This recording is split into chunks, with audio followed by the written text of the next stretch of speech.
Shabbat Shalom, good Shabbos, everyone. Shabbat Shalom.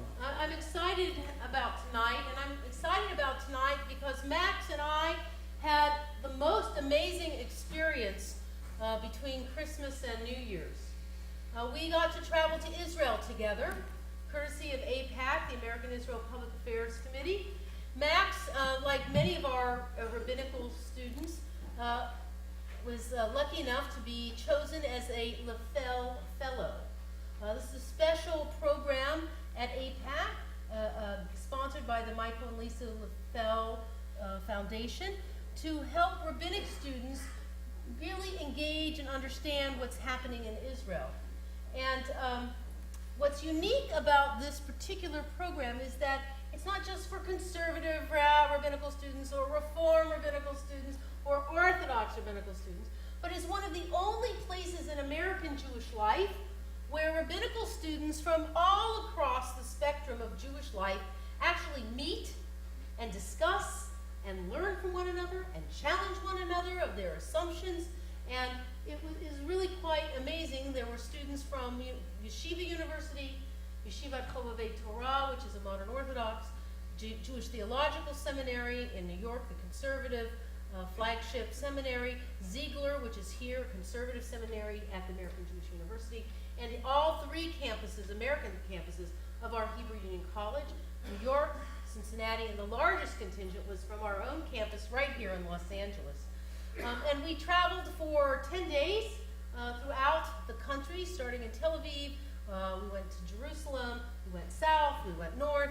And tonight, what Max and I have just want to share with you, many of you saw on Facebook a lot about our journeys and the people we met, but we thought we would share with you tonight a little bit of our own personal reflections about what struck us about this trip. What we heard, what did we hear there that raised more questions for us than answers? What answers might we have received? And for us to be able to process together a little bit with all of you about our experience there as a way to share what we learned. So with that, I'm going to ask Max to begin and to share a little bit of his reflections of our winter trip to Israel. So, I want to share a couple general impressions, and then two specific moments that stood out. And hopefully I won't take too long. And I think we're also going to take some couple questions afterwards. I'm going to start, I know some of you saw a post that I wrote, and in the post it said something about there are reasons to hope and reasons to despair. So I'm actually going to start with the despair and move into the hope, because I don't want to leave you feeling too terrible. Sadly, one of the general impressions I take in coming back from this trip, though, is a sadness, a real difficulty finding hope in the way that the Palestinian conflict continues to be unresolved. Some call it the occupation, some don't like that language. I'm okay with that language because I think it describes fairly accurately the condition in which the Palestinian people live as a military occupation. Whether you think that's justified or not is another story. And so often when I'm here in America and I'm looking and thinking about Israel, I lament the ongoing lack of resolution, and it pains me that Israel, this beacon of democracy, is contributing to a situation where Palestinians live every day and now have lived every day for over 5 decades in a state of legal limbo, without proper voting rights, without passports, and for far too many without economic opportunities. So that's what I see when I'm here. But being in Israel, one of my takeaways is that actually the nature of the despair, the nature of the outlook for Israelis and Palestinians is very different in the day-to-day. For Israelis, one of the things we heard over and over again is that Israelis feel they've tried time and again to offer a peace deal, to offer a final status treaty, and we could go back to Ehud Olmert's doing this in 2008. We go back to 2000 in Camp David, go back even to the 90s to Oslo, and so on. And Israelis remember these moments as if they were yesterday. And they feel burned by it. And they don't feel that they have a partner. And they, too, are, like many people throughout the world, are struggling a lot of times to put food on their own tables. And so when Israelis look at the conflict, they think, yeah, it's a shame, but there's nothing we can do. There's no one to talk to. And there's a sense of despair in the Israeli public that nothing can be done, and there's still a lot of hurt from the past. And we heard from a number of Palestinian pollsters and demographers who actually told, sadly, a similar story about Palestinian people, 70% of whom do not support Prime Minister Abbas, but of course he's serving, I think, the 8th year of a 4-year term, or the 11th year of a 4-year term in office. And generally, Palestinians also don't see a way out of the quagmire of the current situation. They don't believe a two-state solution is viable, even if they're willing to accept that it probably would be the best outcome, which is still not every Palestinian certainly is willing to accept that. So one of the ways that I came back was with this new understanding of some of the challenges within the Israeli public, within the Palestinian public, about the conflicts. And it's not quite so easy to then sit here from America and think, well, they've just got to talk, or, well, the occupation's just got to end. Sadly, the demographic realities of where the populaces are on this issue is quite a bit more complicated. So that's one big impression. Certainly not, sadly, not a very optimistic one. But the other big impression that I came away with, and Rabbi Eger mentioned this briefly, is an impression about what can happen, the power that can be created when people sit down across political aisles and talk. The trip itself, as Rabbi Eger said, was actually a chance for me to do that with classmates across the denominational spectrum of Jewish life.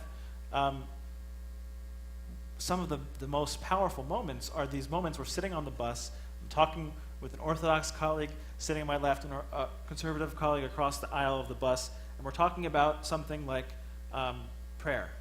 Or we're talking about something that actually isn't really about Israel, the place or the state, but it's about Israel, the peoplehood of Israel. And the sense that we are trying to figure out what it means to be in relationship with one another, what it means to work together and have such profound disagreements, for instance, about the role of women in Jewish life, or big, important matters, especially for us as Reform Jews. But everyone who participated in this trip wanted and found power in having some of those conversations. And it wasn't just on our bus. It was part of the way that AIPAC intentionally brought together differing voices. So we had the chance to visit a settlement, the settlement of Efrat, just south of Jerusalem. And while we were in Efrat, we heard from Oded Ravivi, the mayor of Efrat, sitting at the very same table as Yariv Oppenheimer, who is the former director of Peace Now, which is an anti-settlement Israeli nonprofit. So these are you can sort of imagine, a top Democratic official and a top Republican official deciding to come and sit down, basically over coffee, first thing in the morning, together with us to talk. Did they agree? No. Did they listen to each other? Yes, they did. And it was a powerful model of sitting there and engaging in a relationship that may never come to an agreement, but through which we, I think, can see some hope for the future. One of our speakers, Yossi Klein Halevi, I believe it was, who's a brilliant author and journalist, he said that the biggest gap in the Jewish world today is not between Orthodox and Reform. It's not between Israel and America. It's actually between those who still believe in a Jewish peoplehood, a sense of Klal Yisrael, of one people Israel, and those who don't. And he complimented us on the trip, and I found this quite fitting for the group we formed, by saying that our presence in trying to talk across aisles, in trying to have the conversations that are difficult conversations, actually gives him hope that there are still enough people who are on that side of believing in Klal Yisrael, in the unity of the Jewish people. So those are my two general impressions. One, not so hopeful. Another, a glimpse of what might be if we take to heart this call to dialogue. And then I'll briefly just share 2 moments before passing it off to Rabbi Eger, which is, we heard from dozens of speakers, and I can tell you more about lots of them, but I'll point out 2 whose pieces I'm still, whose words I'm still thinking about. One is Mati Friedman, a journalist, originally from Canada, and one of the things he shared with us is some statistics about the imbalance of press coverage in the Middle East and in Israel in particular, compared to other things. So, for instance,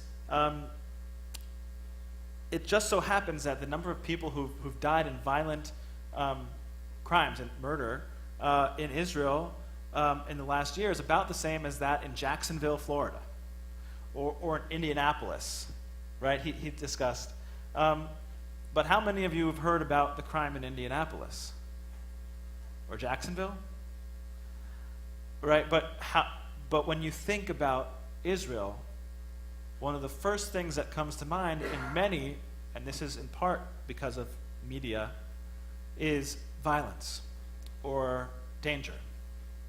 And another statistic that he shared about this was that there are just so many more reporters for the AP and for Reuters, for press organizations and syndicates in Israel than there are for countries much, much bigger than Israel.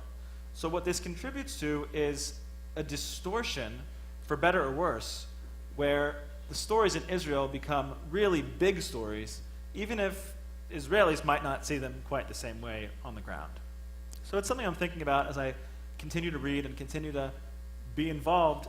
How do we take that distortion into effect, that media distortion? And the other speaker that I'll leave you with, her words, which I found very inspiring, was Dr. Einat Wilf. She actually spoke here at Kol Ami last fall. And she discussed, among other things, her belief and her view that feminism and Zionism are really cut from the same cloth, that they're really two products of the Enlightenment that have very similar trajectories and very similar pushbacks. She has an article about this out in Tablet. I encourage you all to read it. It's a must-read. Wilf, W-I-L-F. You'll find it if you look up Wilf and Feminism and Zionism. You'll find her article first hit.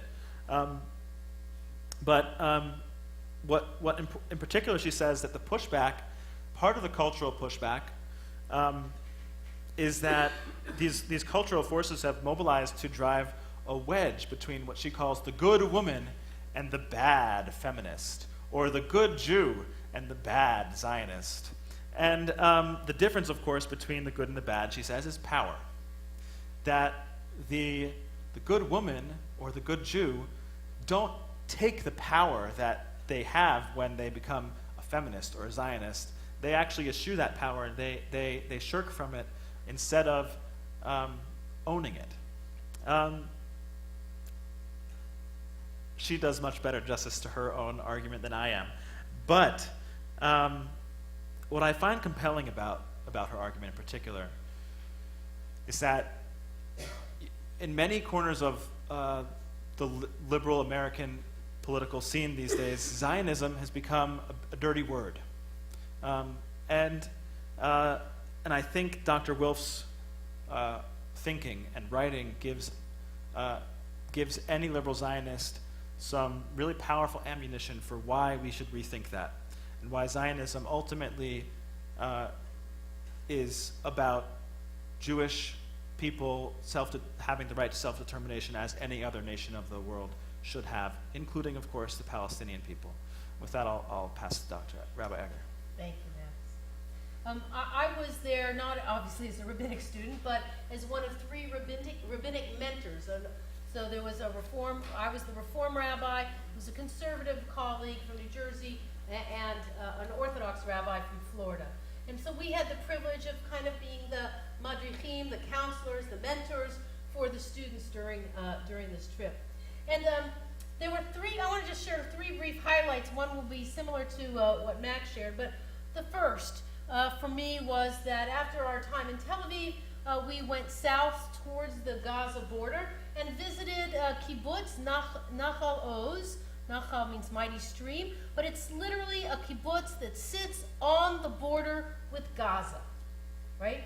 This is a kibbutz that you've heard about in the news. You might not remember it, but during Operation Protective Edge in the summer of 2014, it endured numerous mortar fire and rockets, including finding the tunnels that came up onto the kibbutz. And a young 4-year-old, Daniel Traegerman, was killed by mortar fire in that summer from the kibbutz. His family were kibbutzniks.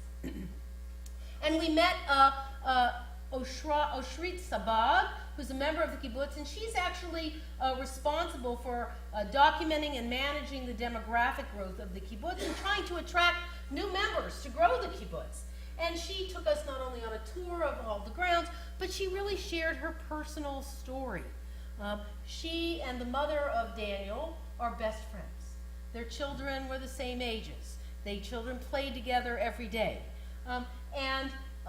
She talked about the personal impact of living constantly as an adult, but also as a parent of small children, and as of someone, a member of the kibbutz, who's trying to attract others to come and live on this very beautiful kibbutz in the south of Israel, with beautiful farmland and beautiful buildings. I could think, oh, what a nice place to retire. Except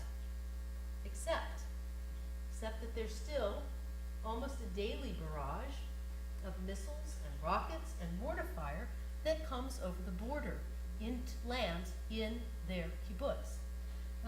And she talked about her own angst, about raising her own family there. And my heart really went out to her as a mother to a mother, as a Jew to a Jew.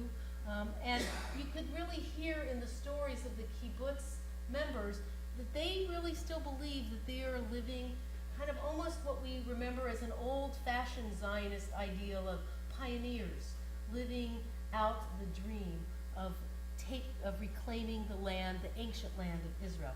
It's not a religious kibbutz, it's a secular kibbutz, but she had a passion for living there and for being there.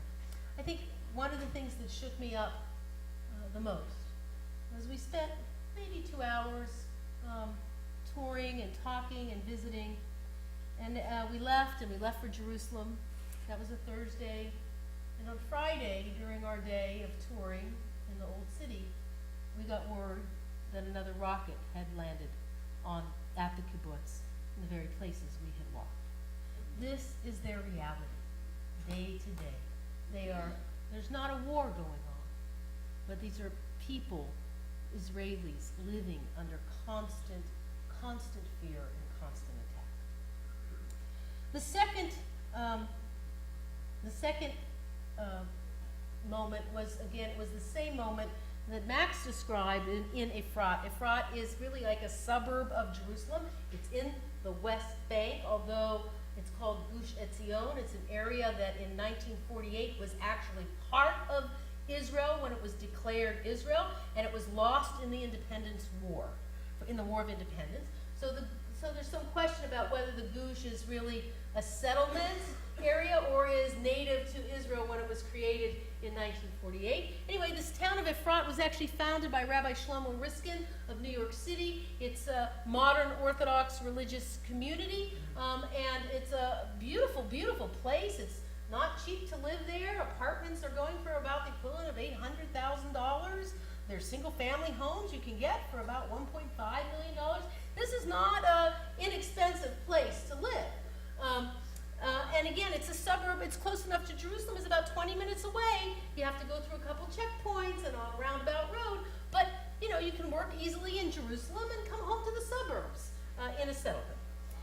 And we, as Max said, we met with the mayor, Oded Ravivi. He was first elected in 2009 and then again in 2013. And he is religious. He's modern Orthodox. We would describe him as modern Orthodox, but he is a member of the Likud party, the same party as Netanyahu. He's an attorney by profession before this in business and real estate law. He's also has a master's degree in social science and public policy, so politics makes good sense. One of the things that I was very struck by his presentation to us goes back to the saying that we all know from the 60s. All politics is local. All politics is local. And Ravivi really described the city of Efrat, the settlement of Efrat's relationship with the neighboring Arab villages. How he cooperates on a daily basis with the mayors of the Arab village, that there's no wall or no fence between their town and the Arab village on the same hill across, but now they're cooperating on everything from water to sewage to kind of day-to-day issues that just as the city of West Hollywood would kind of cooperate with the city of Beverly Hills on issues of common concern. He shared a story of how he invited the surrounding Palestinian mayors to his sukkah a couple of years ago on Sukkot, a beautiful thing to do, and how they had a lovely celebration. The mayors went back to their towns and were abruptly arrested by the Palestinian security forces. They were in jail, and actually their families appealed to Ravivi and he appealed to actually American Congress people to try and help get the Arab mayors released, in which he did. So fast forward another year, another Sukkot. He doesn't know, should I invite them, should I not? It's risky. You know, these people are now my colleagues, my friend. Ravivi tells the story that, you know, he ran into one of the mayors at one of their town council meetings of the gathering of the many towns, and they said, "Aren't you going to invite us?" He said, "You want to come again after what you went through?" And they said yes, and they came again the next year to his sukkah. So despite what we see from this magnified press corps of what Max was describing that the journalists were telling us, there's actually some very interesting personal relationships and personal political, local political relationships. And I have to say, it is that moment, actually, for all of the despair that Max describes when you look out from a telescopic lens, when you look at the microscopic lens, that is one of the impressions I walked away with hope. Because if we could maybe perhaps stop with the larger, even national, big resolutions, maybe the answer is going to be in town talking to town, in neighbor talking to neighbor. And perhaps in that way, that gave me some hope for the future. Finally, the last piece that I want to share with you is almost on our last morning, we were up on the Lebanese border. So we went all the way south to the Gaza border. By the end of the trip, we were up literally on the Lebanese border. It was basically from as close as we're standing here in this room across to the restaurant across the street. That's how close the border was. And we were able to look out and to see planted on the hill across the street, basically, Hezbollah flags. We saw the UN UNIFIL outpost. And we heard from Lieutenant Colonel Sarit Zahavi. She had served 15 years in the IDF, specializing in military intelligence, and now she was a part of the IDF Northern Command on the northern part of Israel. And she really taught us how to understand the issues that are happening, not just with Hezbollah and their increasing sophistication. This is not just a small terrorist group. This is now almost a full-fledged army. They are receiving from Iran not just mortar shells like what's gone on, like what I described happening coming from Gaza. But now the IDF has identified not just rockets. Rockets are unguided missiles. They don't have a guidance system. But now they also have guided missiles with guidance systems and tanks. And she said a few years ago, they would be really underground. You wouldn't see them out in their army uniform. Now, Iran's Revolutionary Guard is actually showing up in uniforms, meeting with those Hezbollah leaders in their uniforms. This is a change. The war in Syria has had a tremendous impact. Hezbollah soldiers are fighting in Syria.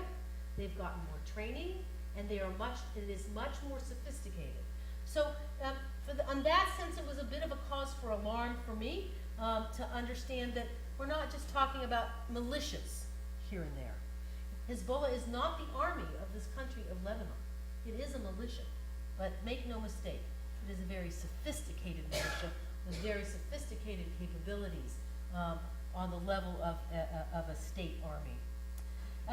And following her presentation was, I think, the most interesting of them all. A very interesting man named Ari Sacher. He's American, an Oled who had immigrated to Israel, a modern Orthodox fellow, lives in the Galilee. He, until recently, had been working with Rafael Advanced Defense System, which is the Israeli defense company in the public sector, but it's public-private sector. Since '91, he's a systems engineer. And since 2006, however, he has been working in cooperation with one of our defense companies, Raytheon Missile Systems, and the Israeli system to develop the protection system for Israel. And so if you've heard of the Iron Dome, if you've heard of David's Sling, these are specific kinds of missiles that Israel uses to help shoot down the rockets and the missiles that come in at them, both from Gaza and from Lebanon. And he really described, with a lot of humor, a lot of flippancy, these weapon systems. And I have to say, I don't know anything about. I didn't serve in the military, and I would venture to say most of us in this room. There are a few of you that did, but most of us in this room have had no military service, not even in the reserves.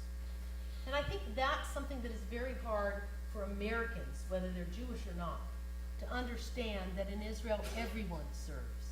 And if they don't serve in the army, they do a year of national service for their country. And so it's very hard to sometimes understand the situations that Israelis face every single day when we sit here comfortably in Los Angeles and without a threat of that violence overhead. He showed us a number of pictures of in 2014 in Operation Protective Edge of the missiles of the Iron Dome going up and intercepting these rockets and missiles from Gaza. And I have to say, I'm the beneficiary of it, because I think I shared with many of you when I was there that summer on an AIPAC trip with liberal rabbis. We were in the foreign ministry. Code Red came out that there was missile attack. The room shut down, and like the walls came down, and it transformed immediately into a bomb shelter. We get the all clear sign. We have a loud explosion. We get the all clear sign. We were actually about to leave. We're done with our presentation, and we look up in the sky, and it was right targeted for our building, which was the foreign ministry building. And we could see where the Iron Dome technology took out a missile from Gaza. So these were just three short reflections about our time and about opening my eyes to situations that I don't know we always think about when we talk about, well, Israel ought to sit down, and we ought to make peace right away, and what is the right solution? I think I came away with more questions than I had answers. But I will say this, and I think Max alluded to it, and with this I share. I'm really hopeful. I'm hopeful about Judaism. I'm hopeful about the future of leaders, of rabbinical leaders in America. When I look at the young people like Max, who are taking the mantle of leadership, whether they're conservative or Orthodox or Reform, and I have really great hope and faith that together, because we did sit down together, we will create a new model for actually talking across these divisions. And with that, I want to really also, I want to invite you to join me in Washington, D.C. at the AIPAC Policy Conference. If you're curious and want to learn more about Israel, want to learn more firsthand, to join me in Washington, D.C., March 4th through 6th. We lobby, we hear about Israel from business perspective, from technology, not just on the political side, and would love to have you join me there. And if you want to learn about more, I'll be happy to talk with you at the ONEG. And also that we're starting on the 23rd, I'll be teaching a new class about Israel and Israel's founding. So if you don't really know much about how Israel got to be 70 years old and how we got into this situation in the first place, this is a great class for you to come and study and learn about. With that, we'll take a couple questions.